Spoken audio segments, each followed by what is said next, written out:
Thank you. Well, thanks for doing this. Okay. Let's start off. Tell me your name and tell me how you first met Brian. So, I'm Michelle. My name is Michelle Etling. And I first met Brian almost 15 years ago. I was interviewing at Case Western in Cleveland for medical school, and was living in Indiana at the time, and my flight back to Indiana got canceled, so I called my friend who was going to be picking me up at the airport, and it was, late January, early February, so the snowstorm and all of that. Called my friend, said, hey, my flight's canceled. I got to work tomorrow afternoon. I don't know how I'm going to get back. And he said, no worries. I got this friend who lives about an hour out of Cleveland, and he'll come pick you up, and I'll meet you halfway, and we'll get you home. I'm like, okay. And said, so how will I know? How will I recognize your friend when he comes to pick me up? So, well, his name's Brian, and he'll be the one wearing the fedora. Okay. And I still remember, this guy walks in wearing a long black overcoat and scarf and his hat. And he walks in, walks up to me, and kind of does the flip off with the hat. And just, very casual, very relaxed. He's like, are you Michelle? I said, yes, you must be Brian. And that is about as classic a story of Brian as I can think of, because he was always willing to do anything to help a total stranger if they needed it.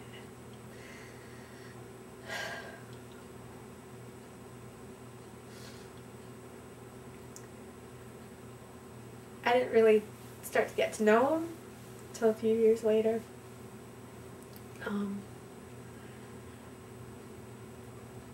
But he was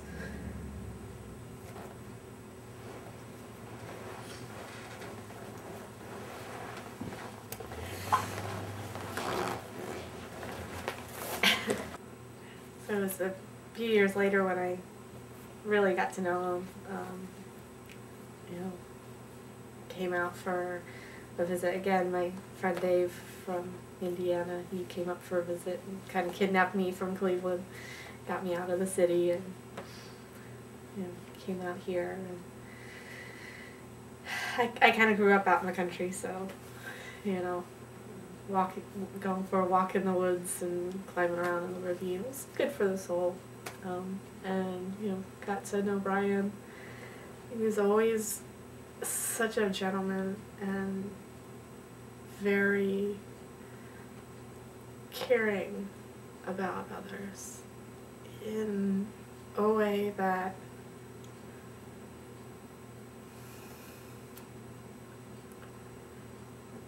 was almost startling. How much he would put others at ease and consider other people's needs and wants before his own.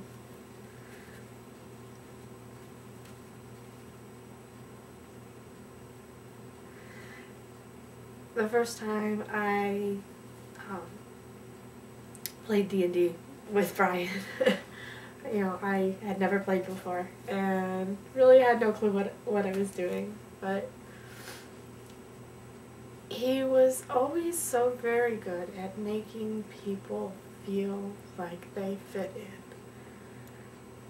Like, no matter how awkward you felt in a given situation, if Brian was there, somehow you felt like you belonged. I don't know how he did it. I really don't. But that was one of his many gifts.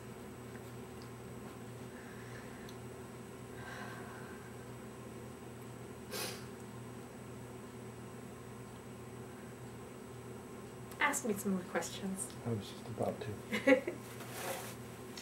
You got to know Brian on many different levels. What types of things did the two of you do together? What really built that bond of friendship? Well, a lot of it was, just talking. Sorry, let me make my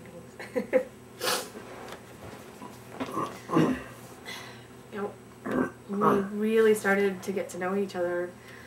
A lot of it really was just, chatting back and forth. Just talking about really anything. But we talked a lot about God and a lot about, the struggles that each of us had been through in our lives, some of the challenges that we'd faced. And we kind of bonded over, recognizing that the world isn't all, bunnies and roses, and that there is hardship in the world, and that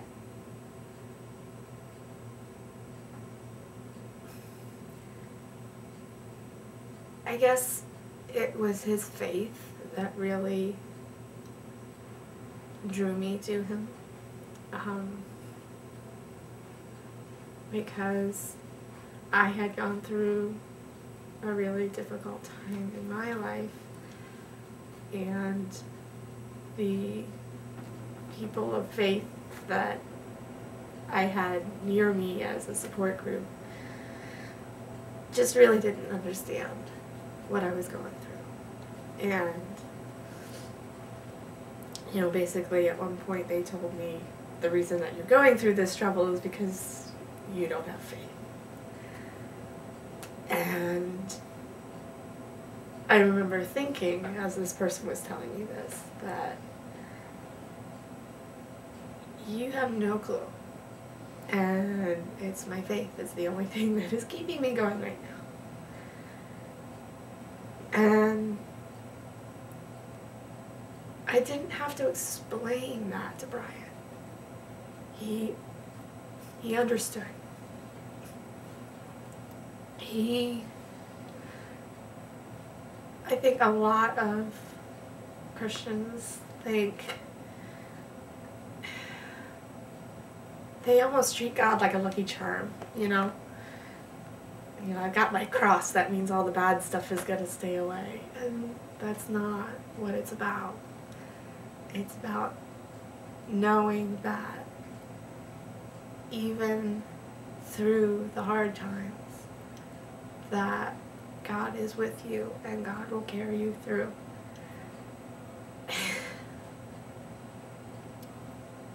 And that was something that Brian and I really bonded over, some of the hard things that he'd been through.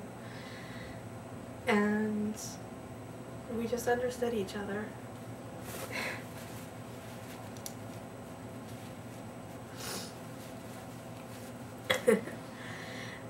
And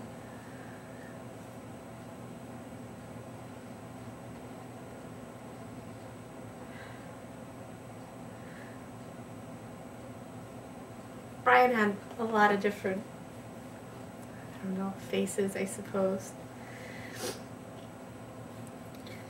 The very polite, chivalrous, almost knight-like persona, I suppose. But when you got to know him a little bit better, you know, there was a little impish rogue.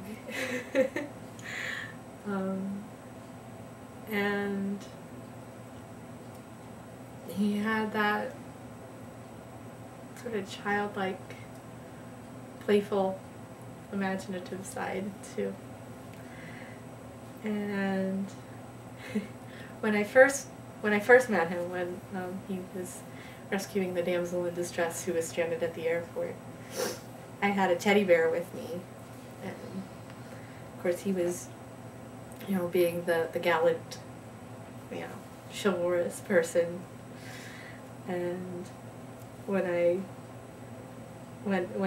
showed him my teddy bear, he was kind of like not quite sure what was going on there. He's like, what? But as I got to know him better, and that, you know, he let me see more of that childlike side of him.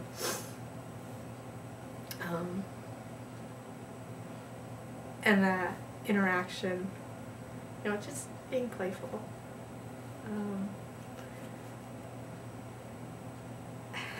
It's hard to really explain, but I understand that you introduced him to dancing.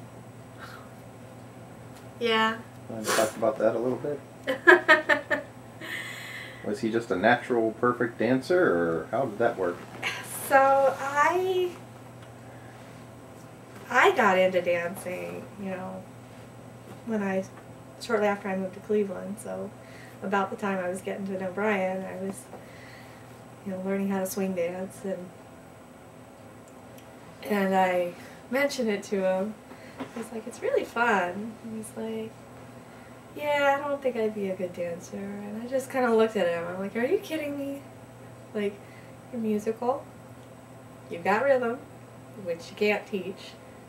You got rhythm.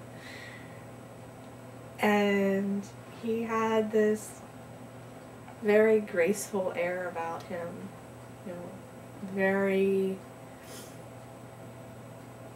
deliberate in his actions. And I'd seen some of the stuff that he'd done, you know, with the staff, and just, you know, when we would be walking in the woods, he'd just, like, you know, leap over a log or something like that.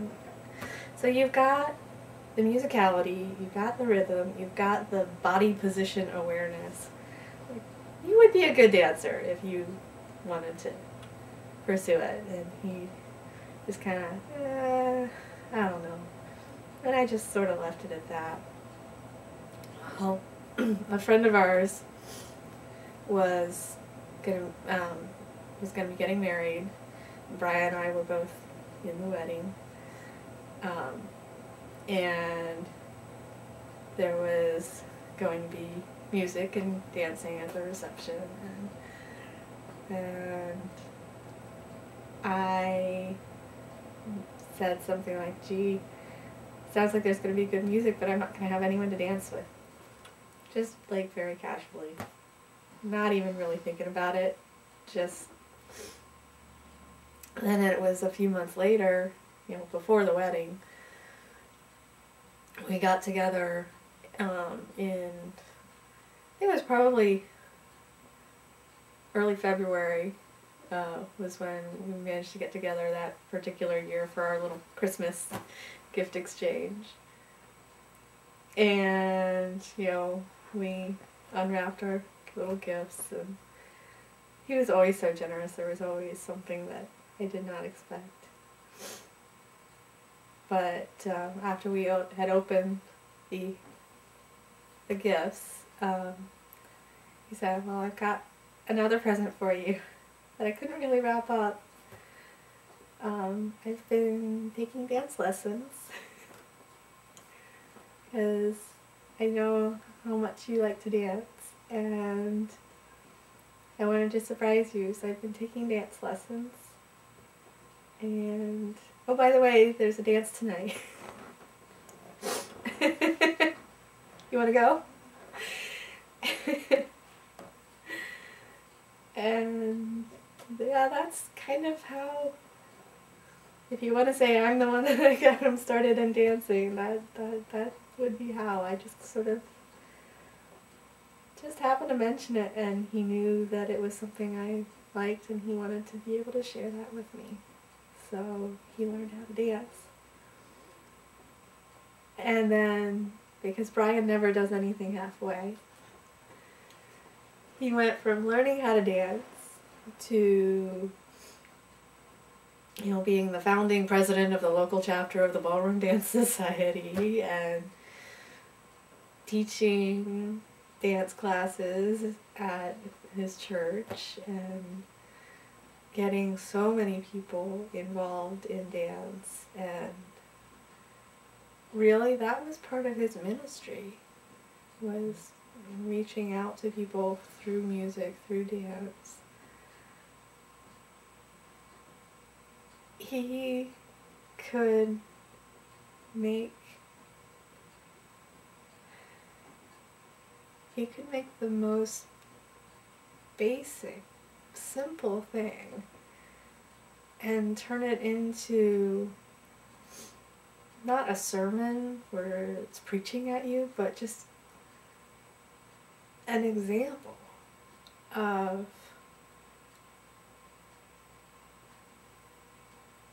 compassion, an example of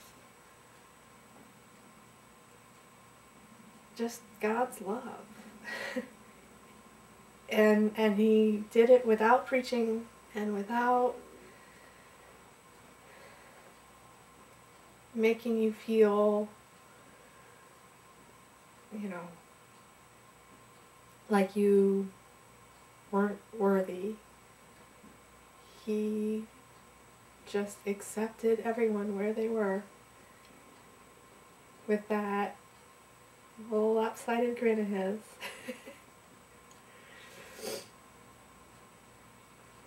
Oh gosh, I'm sorry. It's okay.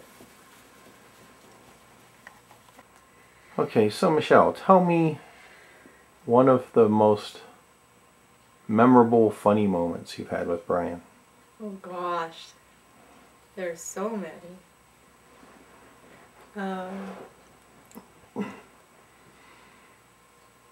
One that really kind of stands out. If you knew Brian, when he ate, he always liked to eat like one thing on his plate, and then he would move, finish all of that and move on to the next thing on his plate, and then move on to the next thing on his plate. And he wasn't really one for mixing foods. He came out to visit me one time, and I said, there's this little Japanese restaurant, and have you ever had sushi? He's like, no, never had sushi. I said, you want to try it? Like, I guess.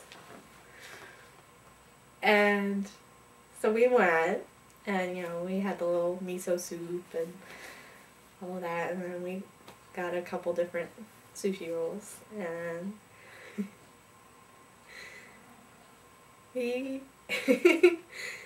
I still remember he was looking at, like a little sushi roll with the rice on the outside and the seaweed and the, stuff in the middle, and he wasn't quite sure what to do with it. And he ended up kind of like unrolling it and picking out the little individual pieces in the middle. Kind of one bit at a time.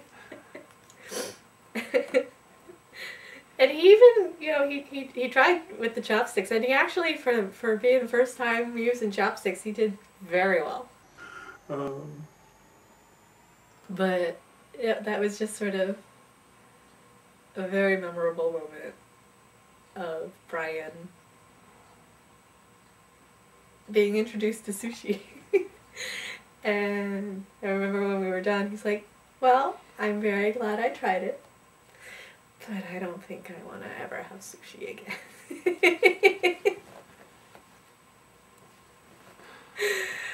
Oh boy. That definitely sounds like Brian. Yes, absolutely. And there was one other time he came out to visit, and I think I had just like defended my proposal or something. I had passed like a somewhat of a milestone in my studies, and he came out and took me out to eat, to celebrate, and we went to the Cheesecake Factory, and we got cheesecakes. And Brian didn't eat chocolate. I love chocolate, but chocolate and Brian didn't get along very well, but he knew that I liked chocolate.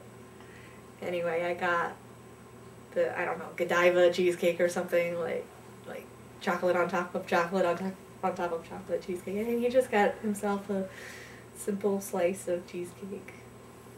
Might have had strawberries on it, but I think it was just plain cheesecake. He didn't even eat half of his, because he was just sitting there watching me eat mine.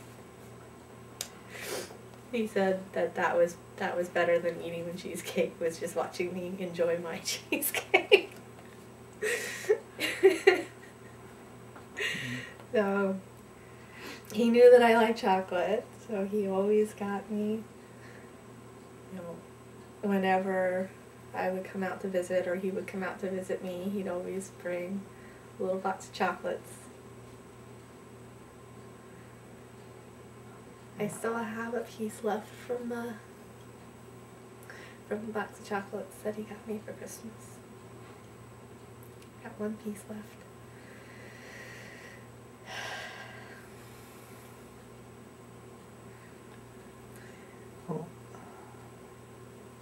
What do you remember about meeting his parents for the first time? I actually met Alice that night when he rescued me from the airport. All I could think was, boy, she sure can talk.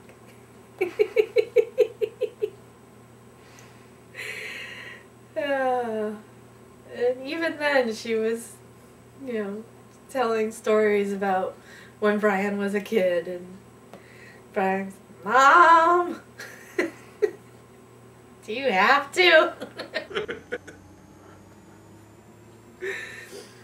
And when I met Brian's dad, he was very quiet, very reserved. Took a long time to really get to know Bill. Even now, I don't really know him very well, but we would always kind of butt heads, actually. He would be talking about something, and I'm like, well, actually. But Bill's good. Bill's good people. And I know that he really, really cared for Brian very much.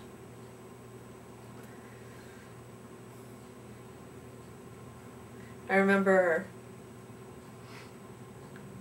talking to Brian on the phone, and, I was in Cleveland and he was here. He'd talk about splitting firewood for his dad, and, how he kept in shape by running wheelbarrows full of firewood up that big old hill. It's like, I don't need to work out, I just run those wheelbarrows full of firewood up that hill. And he was always working on some project with his dad, working on the building where they built the office and the loft, and helping out on the farm and helping out with firewood. He had so much energy. He just never stopped.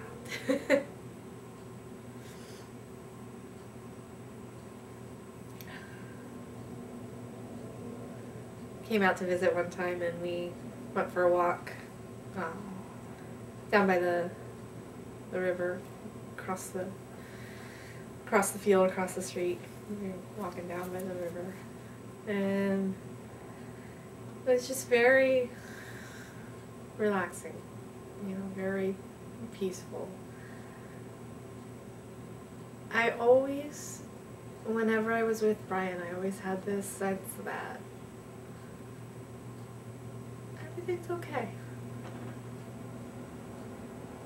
Even when I had crazy crap going on in my life.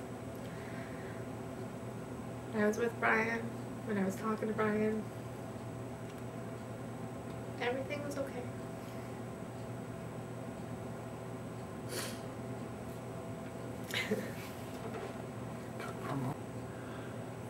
What else can you tell me about Brian that stands out for you?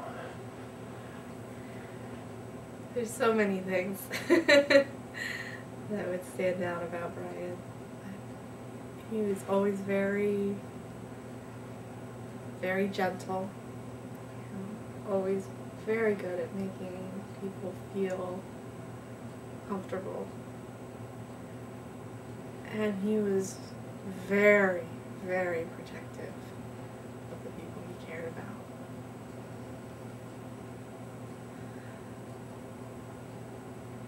He was very loyal.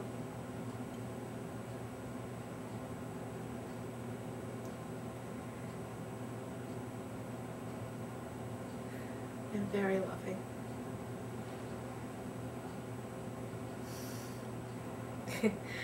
Boy had uncanny timing. I would get an unexpected package every now and then, and it always would be, somehow he would send me something, and somehow it would always show up when I had a particularly crappy day, and just had that uncanny timing of making a bad day turn out really good. I don't know how he always managed to do that, but he did. And when I was finishing up med school, he got me a teddy bear. A little Build-A-Bear workshop. It's about this big, black bear wearing scrubs. We named him Dr. Pepper because he's a little black bear. That was one of those surprise gifts that he got for me.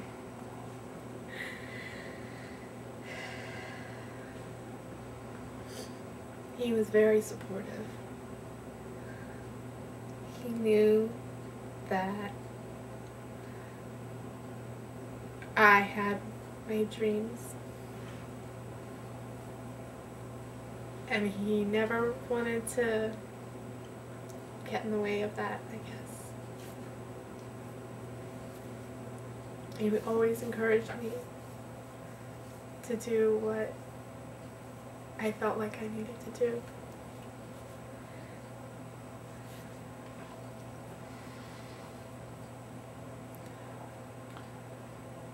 It wasn't that awful long ago that he started showing his early symptoms of ALS.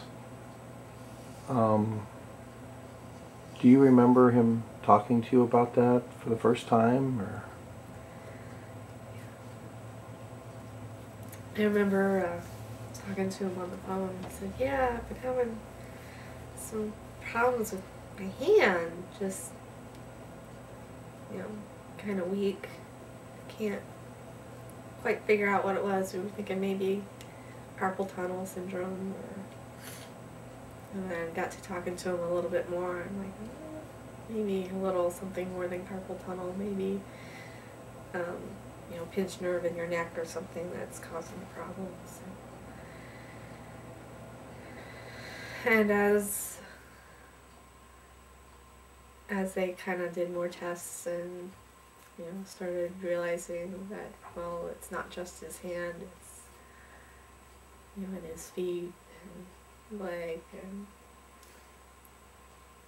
it's when we started realizing that this is probably not something simple, but something that could be pretty serious.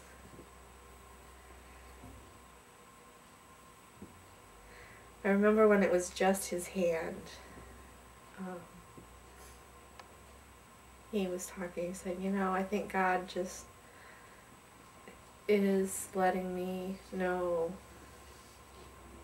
what it's like to not be able to do things so that I can have more compassion for people who are having physical difficulties. He always had that very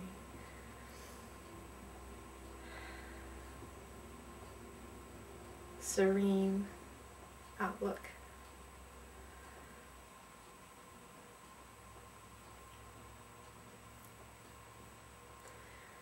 When he got the diagnosis of ALS, I came up and visited shortly thereafter, and I told him,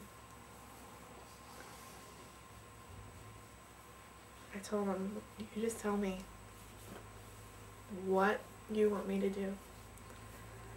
I said, if you want me to pull every string that I have to get you into a research study and try to fight this as best you can, I'll do that.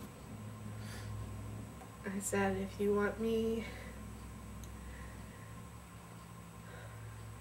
to be the person to stand up for you and stand between you and people who are telling you what you should be doing when you don't want to, I'll do that. Yeah, whatever you want to do, I'll be there for you any way that I can.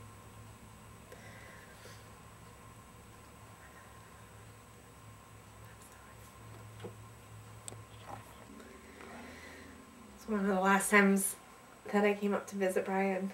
I saw him for Thanksgiving, and we were talking, and he asked me if I was still dancing, and I said, well, I've been so busy I haven't had as much time to dance as I'd like to, but yeah, I'm still dancing.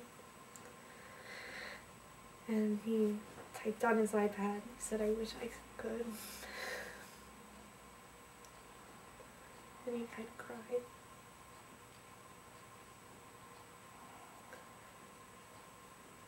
There was a song that I'd been hearing on the radio that made me think of him, and I played it for him. The song is called Worn. 10th Avenue North, I think, is the group. And I played the song for him, and he cried. He really cried. He was so brave through all of this.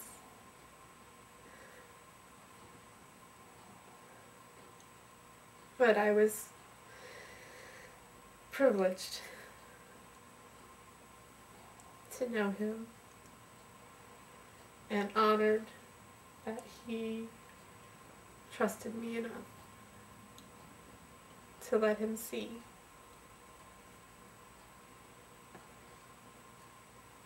what he was going through.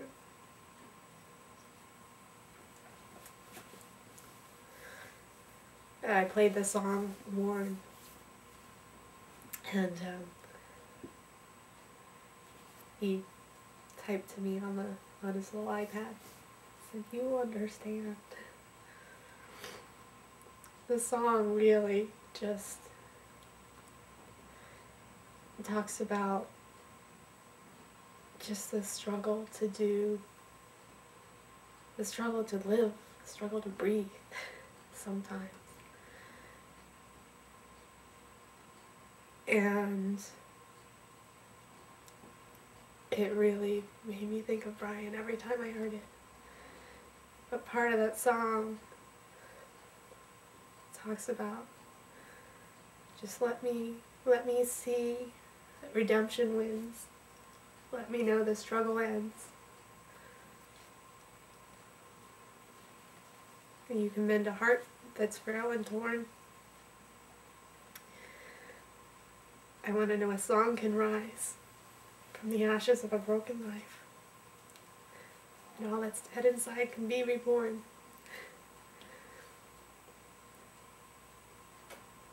Brian's been reborn.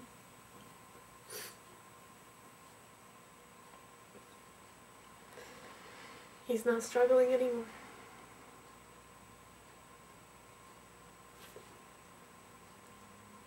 And I miss him dearly.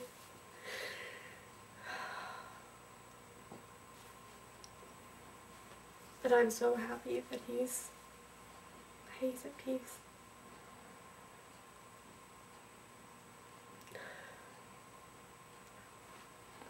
Do you have anything you'd like to say to people who might be inspired by Brian's life, or anything to inspire them, or anything even to his family?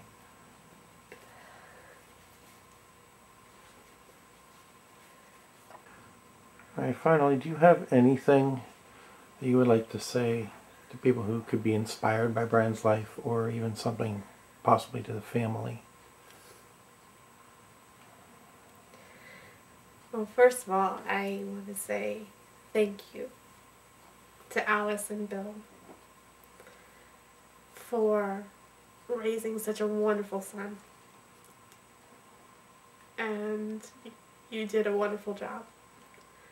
And I know without both of you, he would not have been the type of man that